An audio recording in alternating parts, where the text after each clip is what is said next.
حق تعالیٰ نے اپنے محبوب کو دیے 3 انعام. کتنے انعام؟ 3.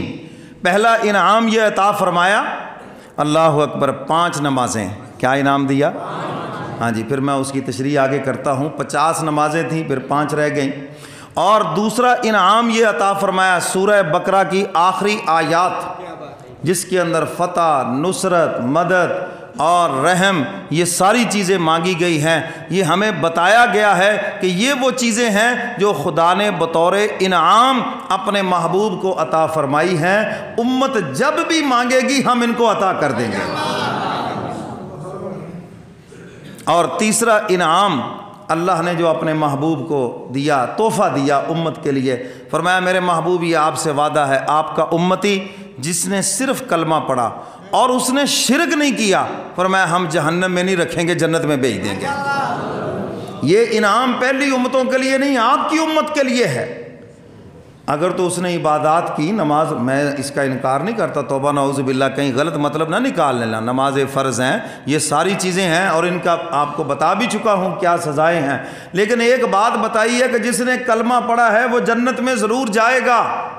یہ ہم ہیں یہاں بیٹھے فتوے لگا رہے ہیں جی، یہ مشرک، یہ مرتد، یہ گستاخ رسول، یہ حضور کو نہیں مانتا، یہ فلاں کو نہیں مانتا.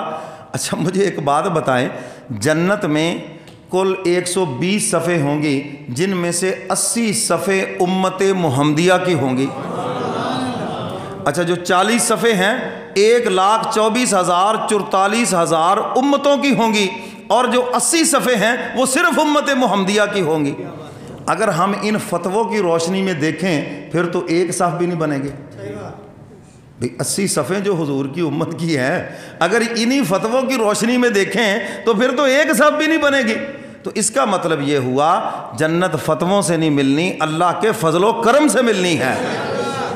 سمجھ آ گئی بات کہ نہیں؟ تو اس لیے کلمہ گو کو کافر نہ کہیں. جو بھی کلمہ پڑھتا ہے، ہاں گناہ گار ہو سکتا ہے، کمزور ہو سکتا ہے، بدعمل ہو سکتا ہے، ساری باتیں ہیں، لیکن اس کو جہنمی نہ کہیں. پتہ نہیں کون سی بات ہے کہ حق تعالیٰ نے اس کی جنت کا فیصلہ کر دیا. اور حدیث مبارکہ میں صراحتاً موجود ہے، یہ جو امت محمدیہ ہے، نبی بھی اس کی سفارش کریں گے، فرمایا سارے فرشتے بھی اس کی سفارش کریں گے، وقت کے علماء بھی سفارش کریں گے، حفاظ اور قراء بھی سفارش کریں گے، اور اس کے بعد فرمایا کہ ہر جنتی بھی ایک سفارش کرے گا. اتنے سفارشی ہوں گے اور حضور فرماتے پھر میری شفاعت کبریٰ، اور فرمایا پھر اس کے بعد اللہ کا فضل و کرم. اور کسی اللہ والے نے خوب کہا ہے نا جی کہ میرا تو کام بن گیا ہے، میرا معاملہ تو 2 رحیموں کے درمیان ہے، میرے پیچھے رحمت للعالمین ہے، آگے جس کی بارگاہ میں جانا ہے وہ ارحم الراحمین ہے. تو اس لیے میرے محترم سامعین، کلمہ گو کے بارے میں کبھی نہ کہیں جی یہ کیسے بخشا جائے گا، اللہ کے میں بخشے گا جی، ویکھو جی کوئی پتہ نہیں اللہ نے کوئی ایسا کام کروا لیا ہو اور اسی پر اس کی بخشش کا فیصلہ کر دیا.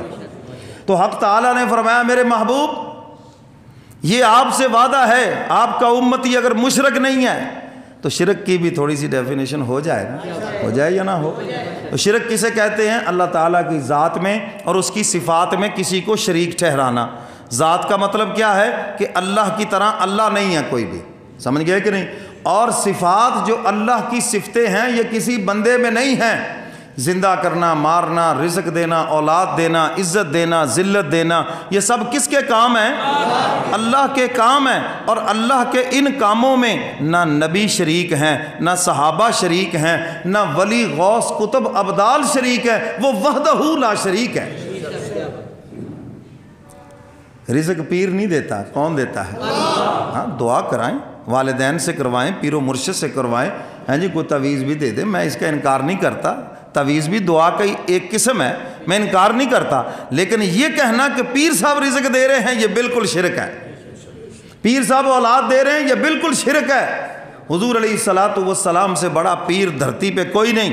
اب میں عائشہ صدیقہ نے عرض کیا تھا رضی اللہ تعالیٰ عنہ، اللہ کے محبوب میرے لیے بھی اولاد ہونی چاہیے، بیٹا نہ صحیح چلو بیٹی ہو جائے. حضور نے فرمایا عائشہ اولاد کا خزانہ میں محمد کے پاس نہیں اللہ کے پاس ہے. اولاد کا خزانہ کس کے پاس ہے؟ اما عائشہ حالانکہ جوان تھی ہیں جی، اور حضور علیہ الصلوۃ والسلام نے دنیا سے جب پردہ فرمایا 48 سال بعد میں زندہ رہی ہیں جی، لیکن اولاد نہیں ہوئی کیونکہ اللہ کی مرضی ہے۔ تو میرے محترم سامعین، اولاد دینا، رزق دینا، یہ کس کے کام ہے؟ سب اللہ کے کام ہیں، اور اللہ دینے پہ آئے کوئی روک نہیں سکتا، اللہ نہ دینے پہ آئے تو پھر کوئی دے بھی نہیں سکتا۔